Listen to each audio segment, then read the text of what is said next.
ನಮಸ್ಕಾರ. ಕರ್ನಾಟಕ ರೌಂಡ್ ಅಪ್ಗೆ ಸ್ವಾಗತ. ನಾನು ಭೀಮೇಶ್ ಗೋನಾಳ್.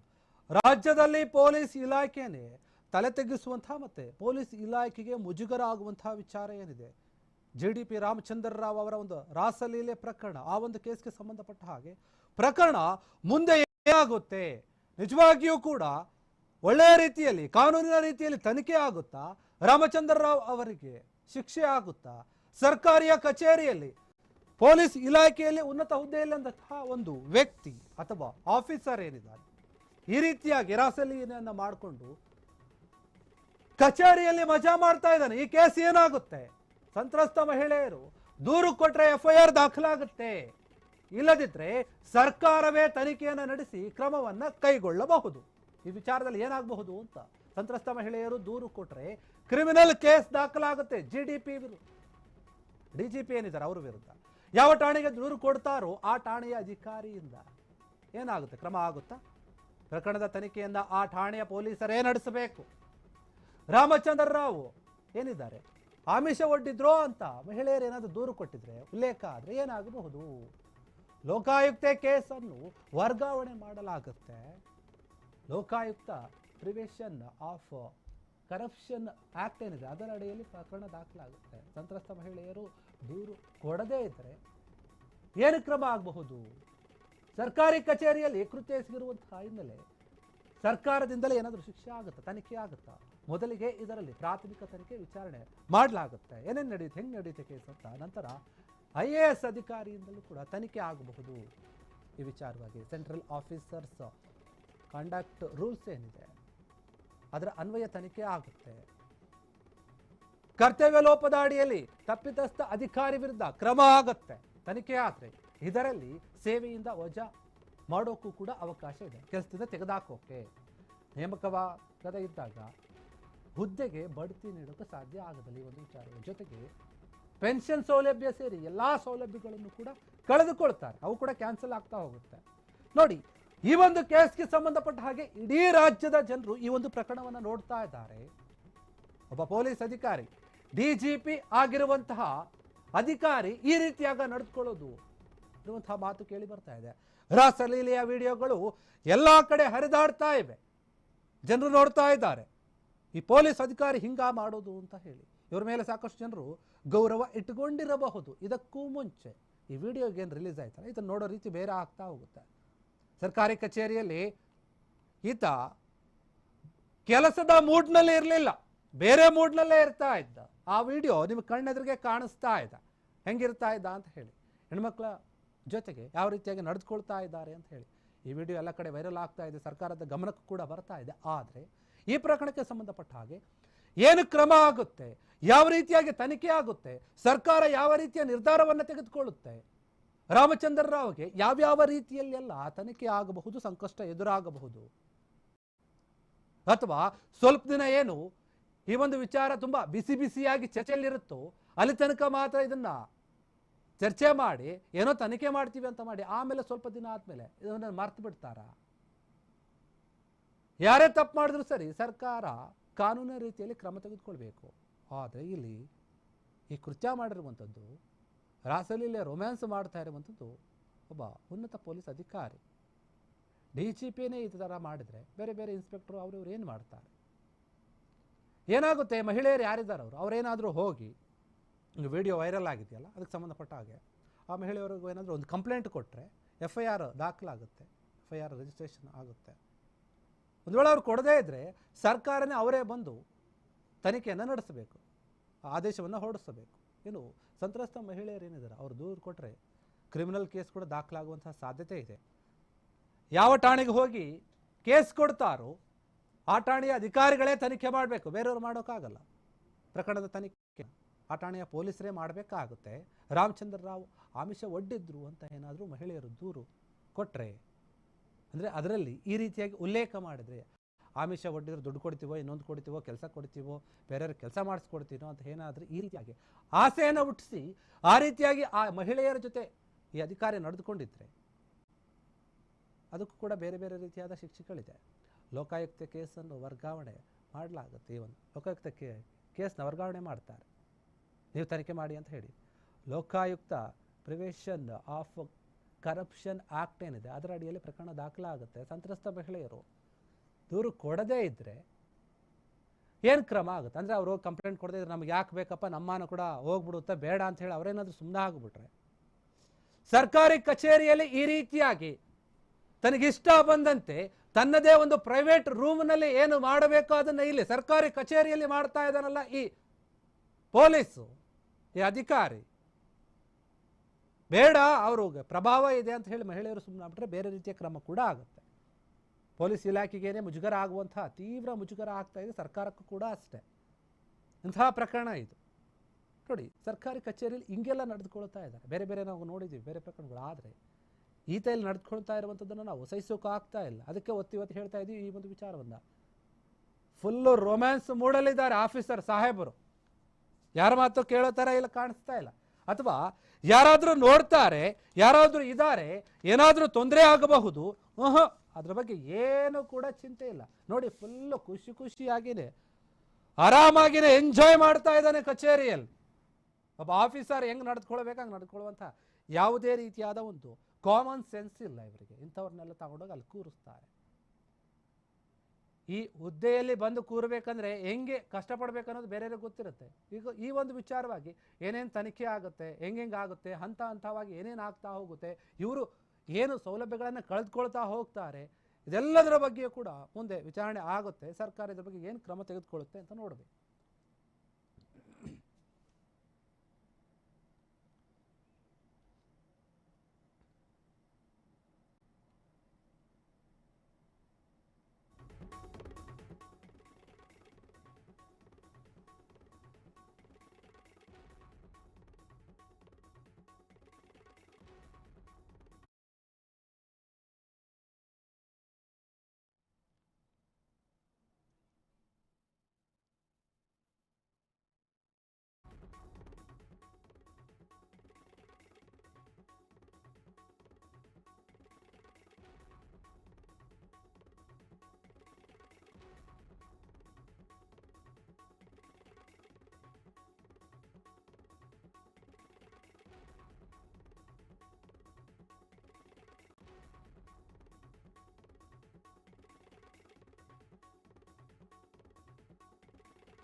ಸರ್ಕಾರದ ಜಾಗ ಗೋಮಾಳ ಏನಿದೆ ಆ ಪ್ರದೇಶದಲ್ಲಿ ಅಕ್ರಮವಾಗಿ ಅದನ್ನು ವಶಪಡಿಸಿಕೊಂಡದಲ್ಲದೆ ಅಲ್ಲಿ ಅಕ್ರಮವಾಗಿ ಮರಮ್ಮ ಒಂದು ಕಳ್ಳತನದ ವ್ಯಾಪಾರವನ್ನು ಕೂಡ ಮಾಡ್ತಾ ಇದ್ದಾರೆ ಕೆಲ ದುಷ್ಕರ್ಮಿಗಳು. ಆ ಒಂದು ಘಟನೆ ಈಗ ಬಯಲಿಗೆ ಬಂದಿದೆ. ಹುಣಸಗಿ ತಾಲೂಕಿನ ಕೋಳಿಹಾಳದಲ್ಲಿ ನಡೆದಿರುವಂತಹ ಘಟನೆ ಇದು. ಸರ್ಕಾರಿಯ ಒಂದು ಗೈರಾಣ ಜಾಗ ಏನಿದೆ ಅಲ್ಲಿ ಇಟಾಚಿಗಳನ್ನು ಮತ್ತು ಟಿಪ್ಪರ್ಗಳನ್ನು ಬಳಸಿ ಭೂಮಿಯನ್ನು ಅಗೆಯಲಾಗ್ತಾ ಇದೆ. ಹಗಲು ರಾತ್ರಿ ಏನದೆ ಈ ರೀತಿಯಾಗಿ ಅಗದು ಕೆಲ ಕಳ್ಳರು ಮರಮಣ್ಣ ಸಾಗಾಣಿಕೆ ಮಾಡ್ತಾ ಇದ್ದಾರೆ. ಬೇರೆ ಕಡೆ ಮರಮ ಗಣಿಗಾರಿಕೆ ನಡೀತಾ ಇದೆ. ಇದೆಲ್ಲ ನಡೀತಾ ಇದ್ರೂ ಕೂಡ ಅಲ್ಲಿನ ತಾಲೂಕು ಆಡಳಿತದ ಅಧಿಕಾರಿಗಳೇನಿದ್ದಾರೆ ಗಪ್ಚುಪ್ಪಾಗಿ ಸುಮ್ಮನೆ ಇದ್ದಾರೆ. ಯಾರು ಕುಲ ತಲೆಕೆಡಿಸ್ಕೊಳ್ತಾ ಇಲ್ಲ, ಏನು ಕ್ರಮವನ್ನು ತೆಗೆದುಕೊಳ್ತಾ ಇಲ್ಲ. ಹುಣಸಗಿ ತಾಲೂಕಿನ ಕೋಳಿಹಾಳ ಸರ್ಕಾರಿ ಗುಟ್ಟವನ್ನು ಅಗದಿದ್ದಾರೆ. ಸರ್ವೆ ನಂಬರ್ 85 ಏನಿದೆ ಆ ನಂಬರ್ನಲ್ಲಿ ಮರಂ ವ್ಯಾಪಾರವನ್ನು ಮಾಡ್ತಾ ಇದ್ದಾರೆ. ರಾಜಾರೋಷವಾಗಿ ಯಾರದೇ ಭಯ ಇಲ್ಲದೆ ಇವರು ಸರ್ಕಾರಿ ಜಾಗದಲ್ಲಿ ಈ ರೀತಿಯಾಗಿ ಬಗೆದು ಮರಂ ಮಣ್ಣಿನಿಂದ ಲಕ್ಷಾಂತರ ರೂಪಾಯಿ ಒಂದು ಹಣವನ್ನು ಪಡಿತಾ ಇದ್ದಾರೆ. ನೋಡಿ, ಒಂದು ಟ್ರಿಪ್ ಏನಿದೆ ಅದಕ್ಕೆ 3,000 to 4,000 ರೂಪಾಯಿ ಇದೆ ಹಣವನ್ನು ಪಡಿತಾರೆ ಅಂತವರು. ಹೀಗಾಗಿ ಈ ಒಂದು ಅಕ್ರಮ ಮರಂ ಗಣಿಗಾರಿಕೆ ಏನಿದೆ ಅದು ಸಂಪೂರ್ಣವಾಗಿ ಅದನ್ನು ನಿಲ್ಲಿಸಬೇಕು, ತಡೆ ಹಿಡಿಬೇಕು ಅಂತ ಹೇಳಿ ಅಲ್ಲಿನ ಜನರು ಆಗ್ರಹವನ್ನು ಮಾಡ್ತಾ ಇದ್ದಾರೆ. ದೊಡ್ಡ ಮಟ್ಟದಲ್ಲಿ ನಾವು ಅಧಿಕಾರಿಗಳಿಗೆ ಹೇಳಿದ್ರು ಕೂಡ ಯಾರು ತಲೆ ಕೆಡಿಸ್ಕೊಳ್ತಾ ಇಲ್ಲ ಅಂತ ಆರೋಪ ಕೇಳಿ ಬರ್ತಾ ಇದೆ.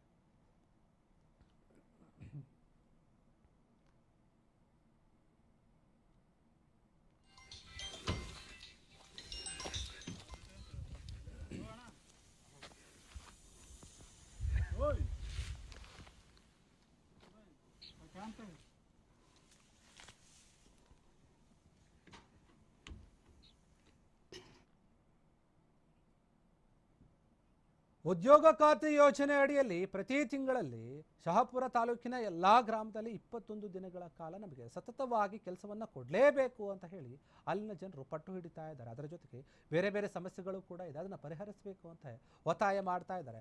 ಶಹಾಪುರ ಪಂಚಾಯತ್ ಮುಂದೆ ಅನಿರ್ದಿಷ್ಟಾವಧಿ ಕಾಲ ಧರಣಿ ಸತ್ಯಾಗ್ರಹವನ್ನು ನಡೆಸಿದ್ದಾರೆ, ಪ್ರತಿಭಟನೆಯನ್ನು ಕೂಡ ಮಾಡಿದ್ದಾರೆ.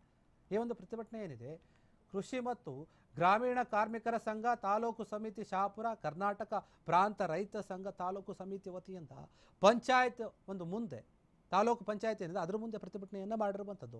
ಇವರು ಕೇಳ್ತಾ ಇದ್ದಾರೆ, ತಿಂಗಳಲ್ಲಿ ಕನಿಷ್ಠ 21 ದಿನಗಳ ಕಾಲ ನಮಗೆ ಸತತವಾಗಿ ಕೆಲಸವನ್ನು ಕೊಡಬೇಕು. ಫಾರಂ ನಂಬರ್ 6 ಏನಿದೆ ಅದರ ಪ್ರಕಾರ ಕೆಲಸವನ್ನು ಕೊಡಬೇಕು. ಬೇರೆ ಬೇರೆ ಕಡೆ ನಿಯೋಜನೆ ಮಾಡಬಾರ್ದು, ನಮ್ಮನ್ನು ಅಂದರೆ ಬೇರೆ ಕಡೆ ಕೆಲಸಕ್ಕೆ ಕಳಿಸಬಾರ್ದು. ಬೇರೆ ಗುಂಪಿನವರು ಇದರಲ್ಲಿ ಸೇರಿಕೊಳ್ಳಬಾರ್ದು. ನಿರುದ್ಯೋಗದ ಒಂದು ಭತ್ಯೆ ಆದೇಶ ಏನಿದೆ ಅದನ್ನು ಜಾರಿ ಮಾಡಬೇಕು, ಜಾರಿ ಮಾಡಿ ಭತ್ಯೆಯನ್ನು ಕೂಡ ಕೊಡಬೇಕು. ಅನೇಕ ಸಮಸ್ಯೆಗಳು ಇದೆ. ಅದಕ್ಕೆ ಸಂಬಂಧಪಟ್ಟಂತೆ ನಾವು ನಿರಂತರವಾಗಿ ಕೇಳ್ಕೊಳ್ತಾ ಇದ್ದೀವಿ. ಹಲವು ಬಾರಿ ನಿಮಗೆ ಮನವಿಯನ್ನು ಮಾಡ್ಕೊಂಡಿದ್ದೀವಿ, ಕಾರ್ಯಾಲಯದ ಮುಂದೆ ಬಂದು ಕೇಳ್ಕೊಂಡಿದ್ದೀವಿ. ಆದರೆ ಯಾರು ತಲೆ ಕೆಡಿಸ್ಕೊಳ್ತಾ, ಅದಕ್ಕೋಸ್ಕರ ನಾವು ಹೋರಾಟವನ್ನು ಮಾಡ್ತಾ ಇದ್ದೀವಿ ಅಂಥೇಳಿ ದೊಡ್ಡ ಮಟ್ಟದಲ್ಲಿ ಹೋರಾಟ ಮಾಡ್ತಾ ಇದ್ದಾರೆ. ನಮ್ಮ ಸಮಸ್ಯೆಗಳನ್ನು ಈಡೇರಿಸಿ ಅಂತ ಹೇಳಿ ಅಲ್ಲಿನ ಅಧಿಕಾರಿಗಳಿಗೆ ಕೇಳ್ಕೊಳ್ತಾ ಇದ್ದಾರೆ. ಹೋರಾಟಕ್ಕೆ, ಕೃಷಿ ಮತ್ತು ಗ್ರಾಮೀಣ ಕಾರ್ಮಿಕರ ಸಂಘದ ಹೋರಾಟಕ್ಕೆ, ಉದ್ಯೋಗ ಖಾತ್ರಿ ಯೋಜನೆ ಸಮರ್ಪಣೆ ರೊಕ್ಕ ಕೊಟ್ಟು ಮಂಜೂರು ಮಾಡ್ತಕ್ಕಂಥ ಮನೆಗಳನ್ನ ಪೂರ್ತಿ ರದ್ದು ಮಾಡ್ತೀನಿ, ಯಾವುದೇ ಕಾರಣದಿಂದ ಬಿಲ್ ಕೊಡೋಕೆ ತಡೆಗಟ್ಟಿ ಅಂತ ಮಾತಾಡಿದರೆ ನಾವು ಇವತ್ತು ಮೊದಲನೇದಾಗಿ ಅವರಿಗೆ ಅಭಿನಂದಿಸಿ ಆ ಲಿಸ್ಟ್ ನಮ್ಗೆ ಕೊಡಬೇಕಂತ. ಲಿಸ್ಟ್ ರದ್ದು ಮಾಡಬೇಕು. ಮುಲಾಜಿಲ್ಲ, ಮನೆ ಕಟ್ಟಲಾರ್ದೆ 30,000 ಕೊಟ್ಟಂತ ಜನಕ್ಕೆ ಮನೆ ಮಂಜೂರು ಮಾಡ್ತಕ್ಕಂಥ ಲಿಸ್ಟ್ ರದ್ದು ಮಾಡಬೇಕು. ರಾಜೀವ್ ಗಾಂಧಿ ನಿಗಮ ಇರ್ಬೋದು, ಬಸವ ಯೋಜನೆ ಇರ್ಬೋದು, ಆ ಲಿಸ್ಟ್ ಅನ್ನು ರದ್ದು ಮಾಡಿ ಪುನಃ ಊರಲ್ಲಿ ಗ್ರಾಮ ಸಭೆ ಮಾಡೋ ಮುಖಾಂತರ ಮನೆಗಳನ್ನು ಕೊಡಬೇಕಂತಕ್ಕಂಥ ಮಾತನ್ನ ಜಿಲ್ಲಾ ಉಸ್ತುವಾರಿ ಮಂತ್ರಿಗಳಿಗೆ ಉದ್ಯೋಗ ಖಾತ್ರಿ ಯೋಜನೆ ಸಮರ್ಪಕ ಜಾರಿ ಮಾಡಲೇಬೇಕು. ತಿಂಗಳಲ್ಲಿ 21 ದಿನಗಳ ಕಾಲ ಸತತವಾಗಿ ಕೆಲಸ ಕೊಡಲೇಬೇಕು. ಕೊಡುವವರೆಗೂ ನಾವು ಹೋಗುವುದಿಲ್ಲ. ಕೆಲಸ ಕೊಡುವವರೆಗೂ ನಾವು ಮನೆಗೆ ಹೋಗುವುದಿಲ್ಲ. ಉದ್ಯೋಗ ಖಾತ್ರಿ ಹಾಳು ಮಾಡುತ್ತಿರುವ ಅಧಿಕಾರಿಗಳಿಗೆ ಹೇಳಿದಿಕ್ಕಾರ. ಉದ್ಯೋಗ ಖಾತ್ರಿಗೆ ಹೇಳಿದಿಕ್ಕಾರ. ಉದ್ಯೋಗ ಖಾತ್ರಿ ಯೋಜನೆಯಲ್ಲಿ ಕೆಲಸ ಕೊಡದೇ ಇರುವಾಗ ನಿರುದ್ಯೋಗ ಭತ್ಯೆ ಕೊಡಲೇಬೇಕು. ನಿರುದ್ಯೋಗ ಭತ್ಯೆ ಕೊಡಬೇಕೆಂದು ಆದೇಶ ಮಾಡಿದ್ದರು ಕೊಡದೇ ಇರುವ ಅಧಿಕಾರಿಗಳಿಗೆ ಅವರಲ್ಲಿ ಅರ್ಜಿ ಹಾಕಿದಾಗ ಅವರು ಆದೇಶ ಮಾಡಿದ್ದಾರೆ. ಆ ಆದೇಶವನ್ನ ಜಾರಿ ಮಾಡಿ ನಿರುದ್ಯೋಗ ಭತ್ಯೆ ಕೊಡಬೇಕು ಅಂತ ಹೇಳಿದ್ರು ಸಹ ಇದುವರೆಗೂ ಕೆಲಸ ಅದು ನಿರುದ್ಯೋಗ ಭತ್ಯೆ ಕೊಡ್ತಾ ಇಲ್ಲ ಮತ್ತು ಕೆಲಸನೂ ಸಹ ಕೊಡ್ತಾ ಇಲ್ಲ. ಆ ಕಾರಣಕ್ಕಾಗಿ ನಾವು ಇಲ್ಲಿ ಬಂದು ನಿಂತಿರ್ತಕ್ಕಂಥ ಪ್ರಮುಖ ಉದ್ದೇಶ ಆಗಿದೆ. ನಮಗೆ ಕೆಲಸ ಕೊಡ್ಲೇಬೇಕು. ಕೊಡದೇ ಇದ್ರೆ ನಾವು ಇಲ್ಲೇ ಇರ್ತೀವಿ, ಇಲ್ಲ ಮಾಡಿಲ್ಲವೇ ಮಡಿ ಅನ್ನೋ ರೀತಿಯಲ್ಲಿ ನಾವು ಬಂದಿದೀವಿ. ನಾವು ಬುತ್ತಿ ಕಟ್ಕೊಂಡು ಬಂದಿದೀವಿ, ಮನೆಗೆ ಸೇರೋ ಅಕ್ಕಿಯನ್ನ ತಗೊಂಡು ಬಂದಿದೀವಿ, ಇಲ್ಲೇನೆ ಊಟ ಮಾಡ್ತೀವಿ, ಇಲ್ಲೇನೆ ಕೂಡ್ತೀವಿ.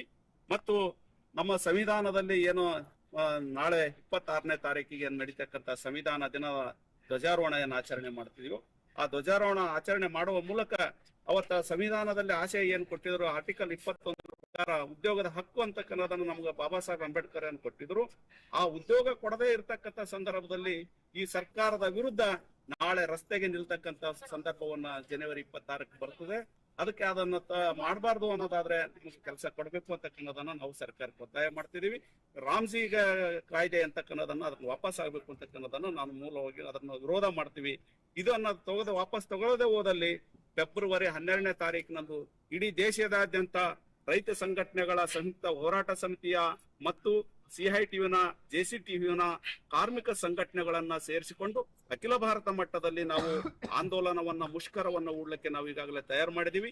ಯಾವುದೇ ಕಾರಣಕ್ಕೂ ಸಹ ರಾಮ್ಜಿ ಕಾಯ್ದೆಯನ್ನ ಜಾರಿ ಮಾಡಲು ನಾವು ಬಿಡೋದಿಲ್ಲ ಅಂತಕ್ಕನ್ನೋದನ್ನ ನಾವು ಆಲ್ ಇಂಡಿಯಾ ಅಗ್ರಿಕಲ್ಚರ್ಸ್ ವರ್ಕರ್ ಯೂನಿಯನ್ ಮತ್ತು AIKS ನ ಜಂಟಿಯಾಗಿ ನಾವು ಇವತ್ತು ಹೋರಾಟವನ್ನು ಹಮ್ಮಿಕೊಂಡಿದ್ದೀವಿ. ಇದು ನಮ್ಮ ಚಳವಳಿಯನ್ನ ಇನ್ನು ಮುಂದೆ ಉಗ್ರ ಸ್ವರೂಪಕ್ಕೆ ಹೋಗ್ತಿದೆ ಅಂತಕ್ಕನ್ನೋದನ್ನ ಅಧಿಕಾರಿಗಳಿಗೆ ಎಚ್ಚರಿಕೆಯನ್ನ ಕೊಡ್ತೀವಿ. ಕೂಡಲೇ ಸ್ಪಂದಿಸಿ ನಮಗೆ ಕೆಲಸ ಕೊಡಬೇಕು ಅಂತ ನಾನು ಒತ್ತಾಯ ಮಾಡ್ತೀನಿ. ನನ್ನ ಹೆಸರು ದಾವಲ್ ಸಾಬ್ ನದಾಫ್ ಅಂತ ಹೇಳಿ ಕೃಷಿ ಕೂಲಿ ಕಾರ್ಮಿಕರ ಸಂಘಟನೆಯ ಜಿಲ್ಲಾಧ್ಯಕ್ಷ ಆಗಿ ನಾನು ಕೆಲಸ ಮಾಡ್ತೀನಿ. ಧನ್ಯವಾದ ಅಂತ ಹೇಳಿ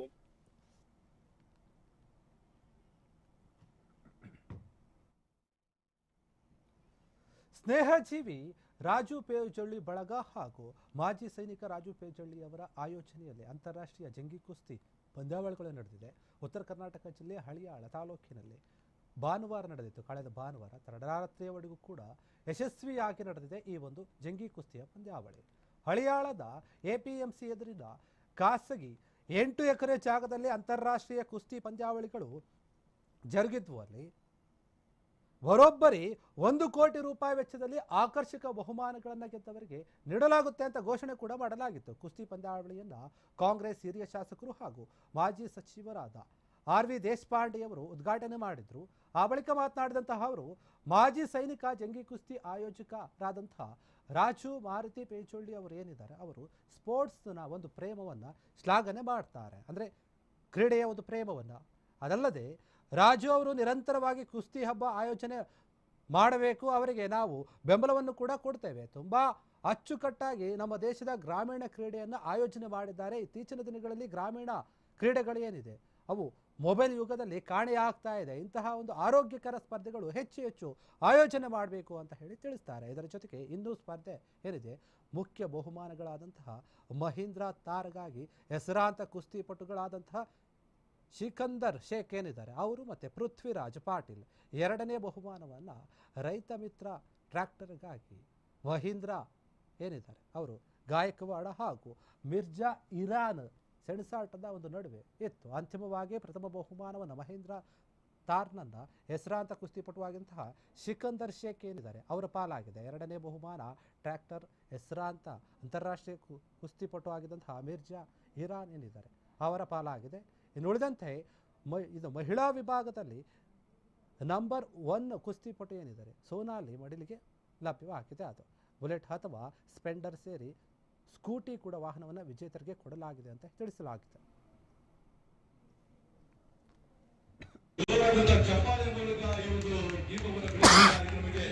ನಾವೆಲ್ಲರೂ ಭಾಗಿಯಾಗಬೇಕು. ಶೋಭೆಯನ್ನು ತರಬೇಕಾಗಿ ಈ ಒಂದು ದೀಪವನ್ನು ಬೆಳಗಿಸುವಂತಹ ಬೆಳಕು ನಮ್ಮ ಜೀವನದಲ್ಲಿ ಉತ್ತಮವಾದ ಆರೋಗ್ಯದ ಬೆಳಕಾಗಿರಲಿ, ಸಮಾಜದ ಅಭಿವೃದ್ಧಿಯ ಬೆಳಕಾಗಿರಲಿ, ಕ್ರೀಡೆಯನ್ನು ಬೆಳೆಸುವಂತಹ ಬೆಳಕಾಗಿರಲಿ, ನಮ್ಮನ್ನು ನಾವು ಗುರುತಿಸಿಕೊಳ್ಳುವಂತಹ ಬೆಳಕಾಗಿರಲಿ, ಸಮಾಜದಲ್ಲಿ ಅಂಕುಡೊಂಕುಗಳನ್ನು ತಿದ್ದುವಂತಹ ಬೆಳಕಾಗಿರಲಿ, ಸಮಾಜದಲ್ಲಿ ಸಾಧನೆಯ ಪ್ರಕೃತಿಯ ಬೆಳಕಾಗಿರಲಿ, ನಮ್ಮ ದಿವ್ಯ ಅಮೃತ ದೀಪವನ್ನು ಬೆಳಗಿಸಿರುವಂತಹ ಪರಮ ಪೂಜ್ಯರಾಗಿರುವಂತಹ ಮರಾಠ ಸಮಾಜದ ಶ್ರೀಗಳು ಹಾಗೂ ಸದ್ಗುರುರಾಗಿರುವಂತಹ ಮಂಜುನಾಥ ಸ್ವಾಮಿಗಳ ಪರಮ ಪೂಜ್ಯರಿಗೂ ಹಾಗೂ ಶ್ರೀಗಳಿಗೂ ಹಾಗೂ ನಮ್ಮ ಈ ಭಾಗದ ಜನಪ್ರಿಯ ಶಾಸಕರಾಗಿರುವಂತಹ ಹಲವಾರು ವರ್ಷಗಳಿಂದ ಜನಸೇವೆಯನ್ನು ಮಾಡ್ತಾ ಬಂದಿರುವಂತಹ ಅನೇಕ ಹುದ್ದೆಗಳನ್ನು ಗೆದ್ದಿರುವಂತಹ ಇಷ್ಟು ಸುದೀರ್ಘವಾದಂತಹ ರಾಜಕೀಯ ಪ್ರಯಾಣದಲ್ಲಿ ಯುವಕರು ಸರ್ ಅನೌನ್ಸರ್ ಸರ್ 2 ಮಿನಿಟ್ ಅಂತ ಹೇಳಿ 2 ಮಿನಿಟ್ ಇದ್ರೆ 2 ನಿಮಿಷ ತಡಿ. ಪೂಜ್ಯ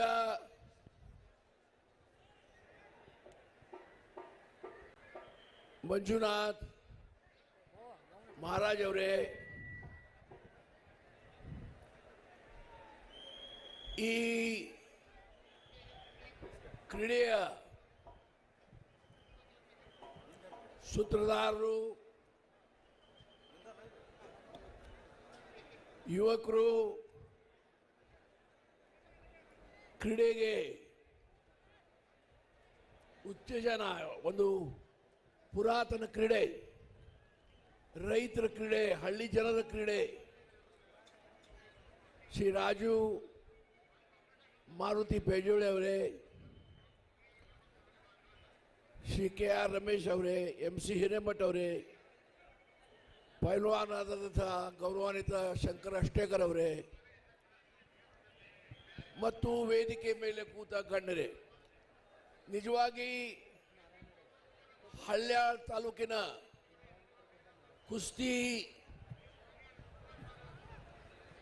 ವಿಚಾರದಲ್ಲಿ ಇದು ಒಂದು ಐತಿಹಾಸಿಕ ದಿನ.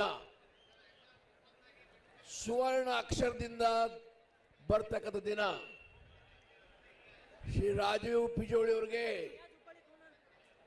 ಪ್ರಶಂಸೆ ಮಾಡಲಿಕ್ಕೆ ನನ್ನ ಕಡೆ ಶಬ್ದಗಳು ಇಲ್ಲ. ನಿಮ್ಮೆಲ್ಲರ ಪರವಾಗಿ ಕುಸ್ತಿ ಕ್ರೀಡಾಪಟುಗಳು, ಕೃಷ್ಣ ಅಭಿಮಾನಿ ಪರವಾಗಿ ಅವ್ರ ಅಭಿನಂದನೆ ಇದೆ. ಅವರೆಲ್ಲರ ಪರವಾಗಿ ತಾವೆಲ್ಲರೂ ಚಪ್ಪಾಳಿ ಹೊಡಿಬೇಕಂತ ತಮ್ಮಲ್ಲಿ ವಿನಂತಿ ಮಾಡ್ತಾ ಇದ್ದೇನೆ. ಜೋರ್ಲೆ ಚಪ್ಪಾಳಿ ಆಗಬೇಕು ರಾಜು ಅವರಿಗೆ. ಕುಸ್ತಿ ಬಗ್ಗೆ ನನಗೂ ಆಸಕ್ತಿ ಬಹಳ. ಈ ಭಾಗದ ನಮ್ಮ ಗ್ರಾಮಾಂತರ ಪ್ರದೇಶ ಜನರ ಬಹಳ ಹೆಮ್ಮೆಯ ಪ್ರೀತಿಯ ಕ್ರೀಡೆ. ಹಾಗಾಗಿ ನಾವು ಸಹ ಸಾಕಷ್ಟು ಕುಸ್ತಿಗೆ ಉತ್ತೇಜನ ಕೊಟ್ಟು ಹಳ್ಯಾಳದಲ್ಲಿ ಒಂದು ಕುಸ್ತಿ ಸ್ಟೇಡಿಯಂ ಕಟ್ಟಿದ್ದೇವೆ. ಆದಿವತ್ತು ಬಹಳಷ್ಟು ಜನ ಕುಸ್ತಿ ಪ್ರೇಮಿಗಳು ಬರ್ತಾರೆ, ಸಾವಿರಾರು ಸಂಖ್ಯೆಯಲ್ಲಿ ಈಗ ಬಂದಿದ್ದಾರೆ. ಅವ್ರನ್ನೆಲ್ಲರೂ ಸ್ವಾಗತ ಮಾಡ್ತೇನೆ. ಆ ಜಾಗ ಸ್ವಲ್ಪ ಸಣ್ಣದಾಗಬಹುದು ಅಂತ ಹೇಳಿ ಕ್ರೀಡೆ ಇಲ್ಲಿ ಆಯೋಜನೆ ಮಾಡಿದ್ದಾರೆ. ಆದರೆ ಇದು ಬಹಳ ಶಿಸ್ತುಬದ್ಧವಾಗಿ ಯಾವ ಪ್ರಕಾರ ಈ ಕುಸ್ತಿ ಕ್ರೀಡೆ ಮಾಡಬೇಕು ಆ ಪ್ರಕಾರ ರಾಜು ಅವರು ಅವ್ರ ಪೂಜ್ಯ ತಂದೆಯವರಾದಂತಹ ಮಾರುತಿ ಪಿಜೋಳೆ ಮತ್ತು ಇತರ ಆಶೀರ್ವಾದದಿಂದ ಎಲ್ಲರ ಸಹಕಾರದಿಂದ ಗದಗ ಜಿಲ್ಲೆಯ ಲಕ್ಕುಂಡಿಯಲ್ಲಿ ಏನು ನಿಧಿ ಶೋಧ ಕಾರ್ಯ ನಡೀತಾ ಇದೆ, ಅಲ್ಲಿ ಮಣ್ಣನ್ನು ತೋಡ್ತಾ ಇರುವಂತಹ ಕೂಲಿ ಕಾರ್ಮಿಕರು ಈಗ ಅಪಸ್ವರವನ್ನು ಎತ್ತಾ ಇದ್ದಾರೆ. ಅಂದರೆ ನಾವು ಕೆಲಸ ಮಾಡಲ್ಲ ಅಂತ ಹೇಳ್ತಾ ಇದ್ದಾರೆ. ಯಾಕಂದರೆ ನಮಗೆ ಕೂಲಿ ಜಾಸ್ತಿ ಬೇಕು. ನಾವು ಉದ್ಯೋಗ ಖಾತ್ರಿ ಯೋಜನೆಯಲ್ಲಿ ಏನು ಹಣ ಕೊಡ್ತಾ ಇದ್ದಾರೆ ಅದು 4 ತಾಸಿಗೆ ಎಷ್ಟು ಹಣ ಕೊಡ್ತಾರೆ ಅಷ್ಟೇ ಕೊಡ್ತಾ ಇದ್ದಾರೆ. ನಾವಿಲ್ಲಿ 10 ತಾಸುಗಳ ಒಂದು ಸಮಯ ಕೆಲಸವನ್ನು ಮಾಡ್ತಾ ಇದ್ವಿ, ನಮಗೆ ಸರಿಯಾದ ರೀತಿಯಲ್ಲಿ ಕೂಲಿಯನ್ನು ಕೊಡ್ತಾ ಇಲ್ಲ, ನಮಗೆ ಜಾಸ್ತಿ ಕೂಲಿ ಬೇಕು ಅಂತ ಹೇಳಿ ಅಲ್ಲಿನ ಕಾರ್ಮಿಕರು ಒತ್ತಡವನ್ನು ಹಾಕ್ತಾ ಇದ್ದಾರೆ, ಆಗ್ರಹವನ್ನು ಮಾಡ್ತಾ ಇದ್ದಾರೆ. ಒಂದು ವೇತನದ ವಿಚಾರವಾಗಿ ಏನು ಉತ್ಖನನ ಮಾಡ್ತಾ ಇದ್ದಾರಲ್ಲ ಆ ಕಾರ್ಮಿಕರು, ಅವರು ಕೇಳ್ತಾ ಇರುವಂಥದ್ದು ನೋಡಿ, ಬೆಳಗ್ಗೆ 8 ಗಂಟೆಯಿಂದ ನಾವು ಕೆಲಸ ಮಾಡ್ತೀವಿ, ನಮಗೆ ಬರೀ 374 ರೂಪಾಯಿ ಕೊಡ್ತಾ ಇದ್ದಾರೆ. ಅದು ಸರ್ಕಾರದ ಒಂದು ಉದ್ಯೋಗ ಖಾತ್ರಿ ಯೋಜನೆ ಅಡಿಯಲ್ಲಿ ಅದು 4 ಗಂಟೆಗೆ ಕೊಡುವಂತಹ ದುಡ್ಡು. ಆದರೆ ನಾವಿಲ್ಲಿ 10 ಗಂಟೆಗಳ ಕಾಲ ಕೆಲಸವನ್ನು ಮಾಡ್ತಾ ಇದ್ದೀವಿ, ನಮಗೆ ಜಾಸ್ತಿ ಕೆಲಸವನ್ನು ಮಾಡಿ ಕಡಿಮೆ ದುಡ್ಡನ್ನು ಕೊಡ್ತಾ ಇದ್ದಾರೆ, ಇದು ಸರಿಯಲ್ಲ, ನಮಗೆ ಜಾಸ್ತಿ ದುಡ್ಡು ಬೇಕು ಅಂತ ಹೇಳಿ ಅಲ್ಲಿನ ಜನರು ಆಗ್ರಹವನ್ನು ಮಾಡ್ತಾ ಇದ್ದಾರೆ. ಇಲ್ಲಾಂದರೆ ನಾವು ಕೆಲಸವನ್ನು ಮಾಡೋದಿಲ್ಲ, ನಾವು ಉರಿ ಬಿಸಿಲಲ್ಲಿ ಕೆಲಸ ಮಾಡ್ತಾ ಇದ್ದೀವಿ, ನಮ್ಮ ಕೆಲಸಕ್ಕೆ ತಕ್ಕಂತಹ ಒಂದು ಸಂಬಳವನ್ನು ಕೊಡ್ತಾ ಇಲ್ಲ ಅಂತ ಹೇಳಿ ಆರೋಪವನ್ನು ಮಾಡ್ತಾ ಇರುವಂಥದ್ದು. ನಮಗೆ ಕನಿಷ್ಠ ಪಕ್ಷ ಏನಂದರೆ ಒಂದು 600 ರೂಪಾಯಿ ಆದರೂ ಬೇಕೇ ಬೇಕು. ಯಾಕಂದರೆ ಬೇರೆ ಬೇರೆ ಕೆಲಸಕ್ಕೆ ಹೋದರೆ, ಗಾರೆ ಕೆಲಸಕ್ಕೋ ಇನ್ನೊಂದು ಕೆಲಸಕ್ಕೂ ಹೋದರೆ ನಮಗೆ 500ರಿಂದ 600 ರೂಪಾಯಿ ಕೊಡ್ತಾರೆ.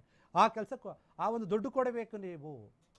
ನಮಗೆ ಏನು ಇಷ್ಟು ಕಡಿಮೆ ದುಡ್ಡು ಕೊಡ್ತಾ ಇದ್ರೆ ಅದು ನಮಗೆ ಬೇಡ, ಇಲ್ಲಾಂದರೆ ಬರೀ ನಾವು 4 ಕೆಲಸ ಮಾಡಿ ಹೋಗಿಬಿಡ್ತೀವಿ ಅಂತ ಹೇಳಿ ಒಂದು ಸ್ವಲ್ಪ ಹೊತ್ತು ಮಾತಿನ ಒಂದು ವಾಗ್ವಾದ ನಡೀತು ಅಧಿಕಾರಿಗಳು ಮತ್ತು ಅಲ್ಲಿನ ಕೆಲಸಗಾರರ ಮಧ್ಯೆ. ಸ್ವಲ್ಪ ಹೊತ್ತು ಕೆಲಸ ಕೂಡ ನಿಂತ್ಕೊಂಡು ಹೋಗಿತ್ತು, ತಡವಾಗಿ ಲೇಟ್ ಆರಂಭವಾಯಿತು ಇವತ್ತು ಕೆಲಸ. ಹೀಗಾಗಿ ನಮಗೆ ಜಾಸ್ತಿ ದುಡ್ಡು ಬೇಕು ಅಥವಾ ಕೂಲಿ ಬೇಕು ಅಂತ ಹೇಳಿ ಅಲ್ಲಿನ ಕಾರ್ಮಿಕರು ಕೇಳ್ತಾ ಇದ್ದಾರೆ.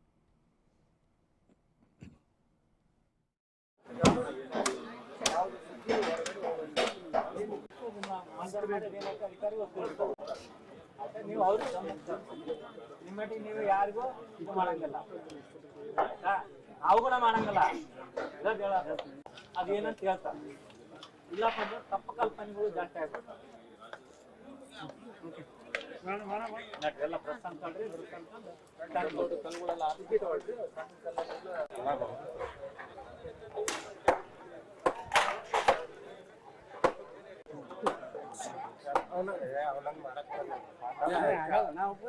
ಕ್ಯಾಮ್ರಾ ಹಿಡಿದಿದ್ದ ಇವತ್ತು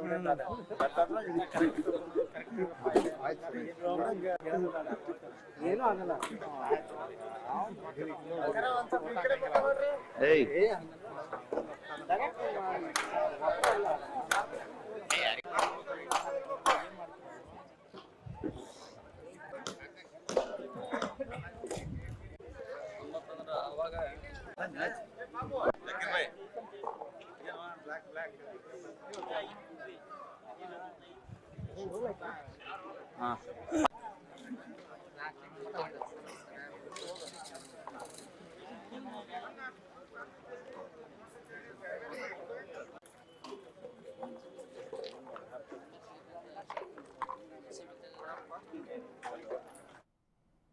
ಇದಿಷ್ಟು ಇವರೆಗಿನ ಸುದ್ದಿ. ನೋಡ್ತಾ ಇರಿ ಫ್ರೀಡಮ್ ಟಿವಿ, ಇದು ಜನಸಾಮಾನ್ಯರ ಶಕ್ತಿ.